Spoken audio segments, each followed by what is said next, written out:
বিদেশ থেকে ভিক্ষা করে আমাকে আনতে হয়, আর এই চোরের দল আমার দুঃখী মানুষের সর্বনাশ করে বা লুটতরাজ করে খায়।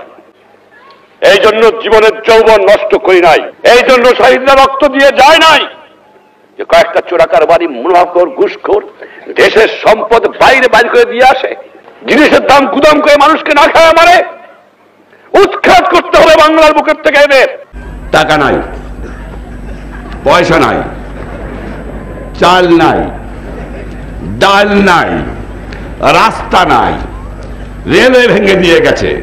আপনারা ভালো করে কাজ করেন, ঘুষ খাওয়াটা বন্ধ করেন, দুর্নীতি বন্ধ করেন। দেশে অন্ধ অন্ধ দুর্নীতি ভরে গেছে। আমি আশ্চর্য হয়ে যাই, যাও ভিক্ষা করে আনি, তাও চাটার গুষ্টি চাইতে খেয়ে ফেলায় দেয়, আমার গরিব পায় না।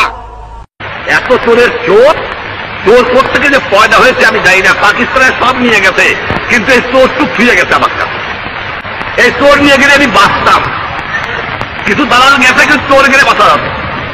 শতকরা 20 জন লোক শিক্ষিত, আমরা শতকরা 20 জন, তার মধ্যে শতকরা 5 জন লোক আমরা বলতে পারি আমরা শিক্ষিত।